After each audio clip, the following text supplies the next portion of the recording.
안녕하세요. 더봄 구강암면외과 치과의원의 박윤아입니다. 여러분, 지난 사랑니 발치 영상을 기억하시나요? 오늘은 지난번 사랑니 발치에 이어 사랑니 발치한 후 생길 수 있는 가장 무서운 부작용인 신경 손상에 대해서 알아보도록 하겠습니다.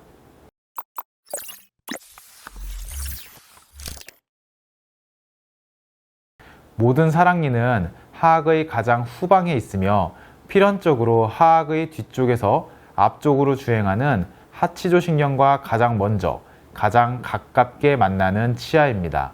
때문에 상당수의 사랑니가 그 뿌리 끝에서 하치조 신경과 근접하거나 완전히 붙어 있는 경우가 있습니다. 발치를 하게 되면 사랑니와 닿아있던 신경은 외부로 노출이 되게 됩니다. 이러한 노출은 그 자체만으로도 손상을 일으킬 수 있습니다. 물론 외력이 거의 가해지지 않은 상태에서의 노출은 감각 이상 등 신경 손상을 일으키지 않는 경우가 대부분입니다.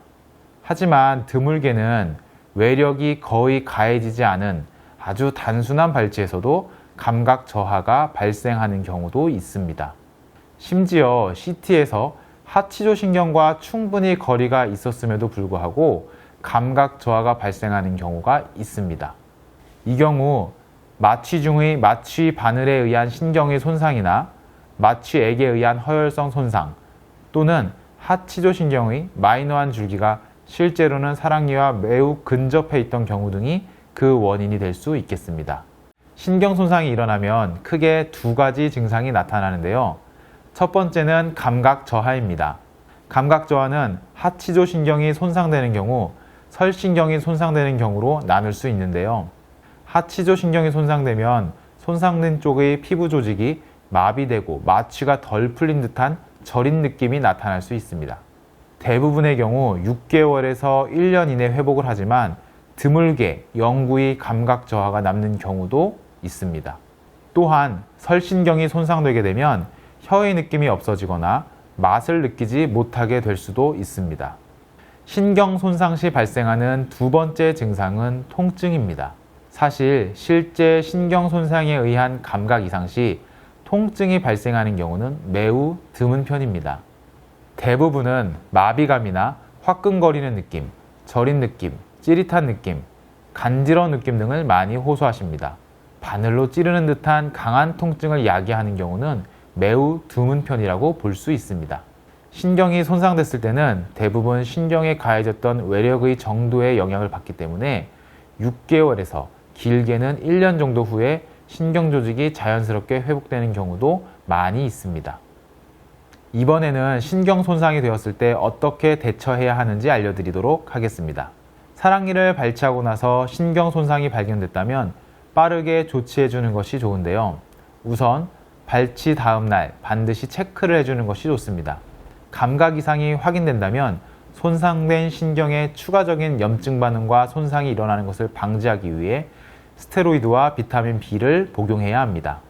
이때 스테로이드는 수일에서 수주간 복용하게 되며 각 기간에 따라 적당량을 테이퍼링, 즉 용량을 서서히 줄임으로써 약물에 의한 부작용을 최소화해야 합니다. 초기 약물 치료에도 감각 이상이 잔존해 있다면 이후에는 뉴론틴과 같이 신경을 회복시켜주는 데 도움이 되는 약물을 장기간 복용하는 방법으로 전략을 바꾸게 됩니다. 감각 이상 등의 신경 손상 증상을 대부분 적합한 처치를 했을 경우 한두 달 정도의 시간이 지나면서 서서히 회복되지만 1년 이상 돌아오지 않는다면 영구적인 감각 이상으로 남을 가능성이 높아집니다. 지금까지 사랑니 발치 후 생길 수 있는 부작용인 신경 손상에 대해 알아보았습니다. 앞서 말씀드렸던 신경 손상 이야기들로 사랑니 발치에 대해 걱정이 생기셨을 수도 있는데요. 모든 의료 행위에서 피할 수 없는 리스크는 작든 크든 존재할 수밖에 없습니다. 그럼에도 불구하고 이러한 리스크에 대해 자세히 설명드리는 이유는 있을 수 있으나 원하지 않는 이러한 상황이 발생했을 때 즉각적이고 적절한 조치를 주저없이 시행해서 추후의 피해를 최소화하기 위함이니 환자분들은 담당 선생님과 이 부분에 대해 충분히 대화하시는 것이 꼭 필요하겠습니다.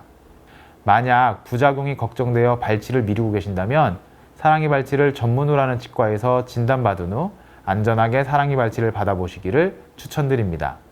지금까지 더봄 구강암외과 치과의원의 박윤아였습니다. 시청해주셔서 감사합니다.